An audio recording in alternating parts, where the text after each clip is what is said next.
Hello बच्चों, कैसे हो? उम्मीद करता हूँ आप सभी लोग अच्छे होंगे। मैं हूँ आपका दोस्त, आपका टीचर नितिन अहलावत। आप सभी लोगों का अपने यूट्यूब चैनल एईपी क्लासेस में बहुत बहुत स्वागत करता हूँ। तो बच्चों, आज हम लोग करेंगे क्लास 11th का जो चैप्टर नंबर 2 है, रिलेशन एंड फंक्शंस, इसके एमसीक्यूज करेंगे। काफी इंपॉर्टेंट एमसीक्यूज हैं, आपके लिए काफी इंपॉर्टेंट है। प्लीज इनको अच्छे से करिएगा और वीडियो को स्किप बिल्कुल मत करिएगा, एंड तक देखिएगा, ठीक है। और अगर वीडियो अच्छी लगे तो वीडियो को लाइक करिएगा, शेयर करिएगा, कमेंट करिएगा। और अगर चैनल पर नए हैं तो चैनल को सब्सक्राइब जरूर कर लें और बेल आइकन को दबा दें ताकि आपको आने वाली मेरी सभी नई वीडियो की नोटिफिकेशन रेगुलरली मिलती रहे। तो चलिए फिर आज की जो क्लास है वो शुरू करते हैं और देखते हैं पहला क्वेश्चन क्या है।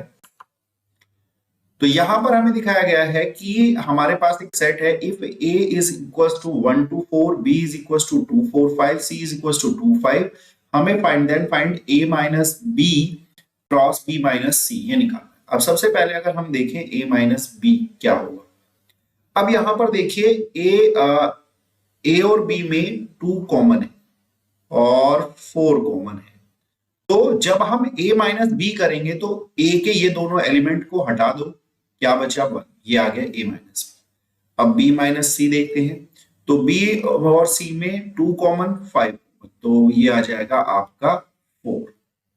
अब जब आप a minus B cross b minus C करोगे बेटा, तो ये आपका आ जाएगा 1 4, यानी एक पेयर आएगा आपका। इसलिए आपका आंसर होगा सी ऑप्शन। ये हालांकि इसको इन्हें बॉक्स में दिखाना चाहिए, ठीक है। बी भी हो सकता है, लेकिन इसमें आप बी या सी में से क्योंकि इसमें मैंने बॉक्स लगा दिया है थोड़ा इसकी वजह से, क्योंकि इसको ऑर्डर्ड पेयर के रूप में लिखना पड़ता है, ऐसे नहीं होता है, ठीक है। ओके, चलो नेक्स्ट क्वेश्चन देखते हैं। कह रहे हैं R is a relation on set A. R एक रिलेशन है सेट ए पर, given by x r y, यानी x is related to y, और y क्या है, x का ट्रिपल है यानी 3 गुना है। तो R क्या होगा? देखिए, अगर मैं इसके हिसाब से देखूं तो अगर x 1 है तो y क्या होगा 3, x 2 है तो y क्या होगा 6, x 3 है तो y क्या होगा 9, ऐसे 4 पर 12, 5 पर 15, 6 पर 18, 7 पर 21, 8 पर 24। लेकिन यहां पर किसी में भी हमें ये सारे एलिमेंट नहीं दिखाई दे रहे हैं, इसलिए इसका आंसर होगा नन ऑफ दीज। यानी जो आपका रिलेशन है वो कुछ इस तरीके से आएगा, जैसे x 1 है तो y आएगा 3, 2 तो 6, 3 तो 9, 4 12, 5 15, 6 18, 7 21 और 8 24, ठीक है। ये आपके क्या होंगे, इसके ऑर्डर्ड पेयर होंगे, लेकिन ऐसा कोई कुछ भी हमारे पास नहीं है, इसलिए इसका आंसर होगा नन ऑफ दीज। चलिए नेक्स्ट देखते हैं। इन्होंने कहा कि आपके पास लेट ए आपके पास 1 2 3 है, बी 1 4 6 9 है। If relation R from A to B defined by X is greater than Y, यानी एक्स क्या है, वाई से बड़ा है। तो इसमें क्या क्या आ सकता है? अगर हम इसके देखें तो इसमें हमारी कंडीशन बन सकती है, एक तो 2 1 और एक 2 नहीं 3 1, ठीक है ना, ये बन सकती है। क्योंकि भाई यहां पर ये जो 2 और 3 हैं यही बस केवल 1 से बड़े, बाकी तो सब 4 6 9 इन तीनों ही एलिमेंट से बड़े हैं। और इन्होंने पूछा है रेंज ऑफ आर, तो इसकी जो रेंज होगी, यानी रेंज ऑफ आर जो होगी हमारी, वो क्या आ जाएगी हमारी 1। क्योंकि हमारा जो सेकंड एलिमेंट होते हैं, किसी भी रिलेशन के जो सेकंड एलिमेंट होते हैं उनका जो सेट होता है उससे हमारी रेंज निकलती है, और जो फर्स्ट एलिमेंट होते हैं इनका जो सेट होता है उससे हमारा डोमेन निकलता है, ठीक है। चलो नेक्स्ट देख लेते हैं। शायद हम पिछले बार में मार्की करना भूल गए, तो ये सी इसका आंसर, ठीक है। चलो, क्या R be a relation from set A to set B, यानी आर आपका एक रिलेशन है, कहां से, सेट ए से सेट बी के लिए। तो कंडीशन क्या होगी, ध्यान रखिएगा, कोई भी जो रिलेशन होता है दो सेट्स के लिए वो हमेशा उनकी कार्टेशियन प्रोडक्ट का सबसेट होता है, ठीक है ना, हमेशा उसका सबसेट होता है। ओके, नेक्स्ट इन्होंने कहा 2f(x minus 3f(1) by x equals to x square, then f2 is equal to. तो यहां पर हम देख लेते हैं, ये हो गया आपका 2f(x minus 3f(1) by x और इक्वल्स टू एक्स स्क्वायर। ये हमारी एक पहली कंडीशन है। अब हम रिप्लेस कर रहे हैं, रिप्लेस कर लो इसको x बाय 1 बाय x से, तो ये क्या आ जाएगा 2f(1) बाय x हो जाएगा, ये हो जाएगा 3f(x) और ये हो जाएगा 1 बाय x। ठीक है ना। अब हम क्या काम करते हैं, इसको लिख लेते हैं -3f(x) + 2f(1/x) और ये 1/x। ये हमारी दूसरी इक्वेशन टाइप बना लिया हमने। अब हमें क्या करना है, इस f(1/x) को हमको क्या करना है, कैंसिल आउट करना है। तो हम इसको मल्टीप्लाई करेंगे 2 से और इसको करेंगे 3 से। तो ये आ जाएगा हमारा 4f(x), 2 3 जा 6 f(1/x) और ये आ जाएगा 2x²। नाउ 3 3 जा 9 f(x) और 3 2 जा 6 f(1/x) और 3/x²। अब इसको सॉल्व करते हैं तो ये तो कैंसिल हो गया, ये आ गया -5f(x) = 2x² + 3/x²। तो अब यहां पर हमारा जो fx आ रहा है वो आ रहा है -1/5 और 2x² + 3/x²। हमसे उसने वैल्यू पूछी है 2 की, यानी x की जगह पर 2 पुट कर देंगे तो आ जाएगा 2 × 2² + 3 और 2²। तो हो जाएगा -1/5, 4 2 जा 8 + 3/4। तो ये आ जाएगा -1/5, 35/4, 5 7 जा 35 यानी -7/4। तो इसका आंसर है आपका ए ऑप्शन। ठीक है बेटा, क्लियर हो गया। चलो नेक्स्ट, इसमें कहा गया है range of function fx cos, ये दिखा रखा है आपको। अब जरा इस क्वेश्चन में थोड़ा सा हमें एक बात समझने की है। यहाँ पर एक कंडीशन दिखाई, ये आपको एक मतलब फंक्शन के अंदर एक तरह से फंक्शन दिखा दिया है। अब इसमें थोड़ा सा लॉजिक लगाना पड़ेगा। एक्चुअल में क्या है, यहाँ पर आपको जो x दिया है, ध्यान से देखिएगा, x आपको जो दिया है वो बिलोंग कर रहा है -π/2 से लेकर के और π/2 के बीच में। ठीक है। अब अगर यहां पर देखें, क्योंकि हमारे पास जो वैल्यू है मोड x की, तो यानी ये -1.57 से लेकर के बिलोंग करेगा 1.57। ठीक है, ओके। और जो मेरा, अगर मैं इसको देखूं ये इंटीजर फंक्शन के अकॉर्डिंग, तो ये भाई साहब है ना, इसमें यानी किस कंडीशन में आ सकते हैं, ये -1 हो सकता है, 0 हो सकता है, 1 हो सकता है, 2 हो सकता है। ठीक है ना, क्योंकि इसने ना तो हमें से ये बताया है कि ये ग्रेटेस्ट इंटीजर फंक्शन है या भाई स्मॉलेस्ट इंटीजर फंक्शन है। तो ये -1 0 1 और 2 के बीच में हो सकता है। ठीक है ना, क्योंकि अगर ये ग्रेटेस्ट है तो इसकी वैल्यू क्या होगी, लेस देन और इक्वल टू x होगी। और अगर ये भाई स्मॉलेस्ट इंटीजर फंक्शन है तो इसकी ग्रेटर देन और इक्वल्स टू x होगी। ठीक है, तो उस कंडीशन से आ गया। अब अगर मैं cos x के लिए देखूं तो ये किससे बिलोंग करेगा, इस हिसाब से ये आ जाएगा cos -0, cos 0, cos 1 और cos 2। अब cos -1 तो आपको पता है cos 1 ही हो जाएगा, cos 0 की वैल्यू 1, cos 1 एक बार आ चुका है तो दोबारा नहीं लिखेंगे, और cos 2।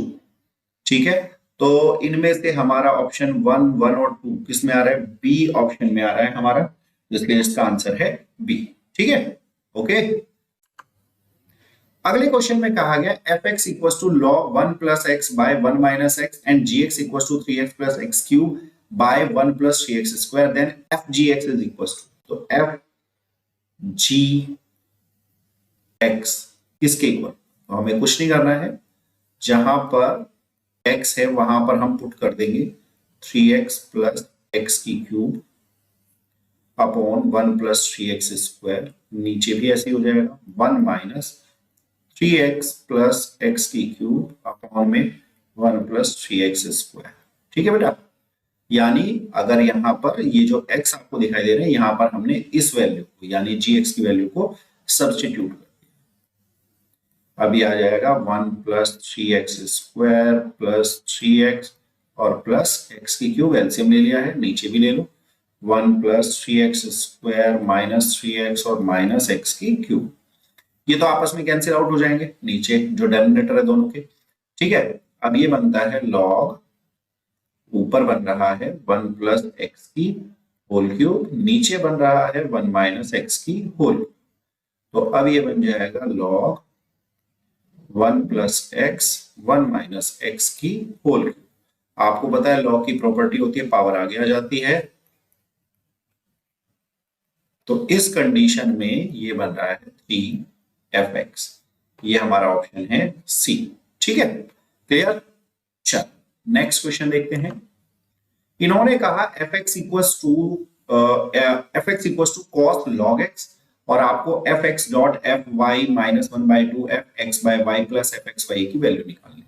चलिए देख लेते हैं भाई। अब अगर मैं एफ एक्स की जगह तो मैं क्या लिखूंगा भैया, कॉस लॉग एक्स, और एफ वाई की जगह आ जाएगा cos log y minus one by two, फिर लिखूंगा cos log x by y और प्लस कॉस और लॉग, यहां पर लिखना पड़ेगा एक्स वन। ठीक है, तो ये हो जाएगा cos log x multiply cos log y minus one by two, इसको मैं लिख सकता हूं कॉस, यह जाएगा log x minus log y plus cos log x plus, क्योंकि यहां पर मैं लॉग वाली जो प्रॉपर्टी होती है मैं लॉगरिथम की वो यूज कर रहा हूं। ठीक है, अब cos log x log cos log y minus one by two, ये आ जाएगा टू कॉस लॉग एक्स और कॉस लॉग वाई। क्यों? क्योंकि cos a minus b plus cos a plus b जो होता है वो two cos a cos b के बराबर होता है। ठीक है, इसलिए अब ये टू से टू कैंसिल, और देखिए ये दोनों टर्म अब सेम आ रही है, तो ये जब दोनों एक दूसरे से माइनस हो जाएंगे तो क्या आएगा, डी। तो ये ऑप्शन क्या हो गया, सी। ठीक, चलो नेक्स्ट देखते हैं। इन्होंने कहा डोमेन ऑफ एफ एक्स, अगर आपको ये फंक्शन दिखाया गया है इसका डोमेन निकालना है। देखिए हमारा ये जो फंक्शन है किसके अंदर है, स्क्वायर रूट के अंदर है। That means 4x minus x square क्या होगा, ग्रेटर देन इक्वल टू 0 होगा। अगर मैं x कॉमन ले लूं तो 4 minus x greater than equal to 0 होगा, माइनस कॉमन ले लो तो ये x माइनस 4 ये होगा। अगर मैं माइनस हटाता हूं तो साइन चेंज होगा इनइक्वालिटी का। ठीक है, सो x and x minus 4, so x और दिस वन, यानी अब आपका जो डोमेन आएगा वो सिंपल इसी से क्लियर हो रहा है, हमारा क्या होगा 0 और 4। ठीक है ना, x हमारा जो होगा वो इसी के बीच में लाई करेगा। ठीक है, तो ऑप्शन हमारा क्या कहलाएगा, इसका ऑप्शन है हमारा डी। ठीक है, चलो नेक्स्ट देख लेते हैं। इन्होंने कहा इफ, ये इन्होंने पहले बता दिया कि ये किसको डिनोट कर रहा है, ग्रेटेस्ट इंटीजर फंक्शन को, और आपको देन बताना है कि x किससे बिलोंग करेगा। ठीक है, चलो तो यहां पर देख लेते हैं। तो स्क्वायर एक्स प्लस 6, इसको नॉर्मल जैसे आप फैक्टराइजेशन से नहीं करते वो वैसे ही सॉल्व करेंगे बेटा, यानी 3x 2x plus 6 equals to 0। अब यहां पर आपको पता है ये कॉमन आ जाएगा, यहां पर बचेगा और यहां पर 2 कॉमन आ जाएगा,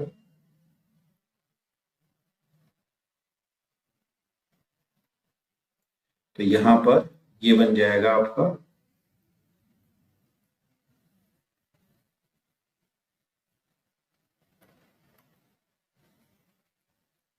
तो ये बन जाएगा आपका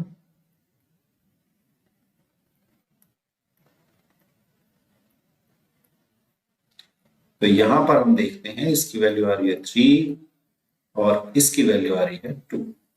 तो यहां पर अब आपका अगर हम कंडीशन को देखें तो 2 3, यानी x हमारा किससे बिलोंग करेगा 2 3 से, दोनों इंटीजर है तो 2 3 ही आएगा। तो हमारा यहां पर ऑप्शन आ रहा है सी। सी इज द करेक्ट ऑप्शन। ठीक है, क्लियर।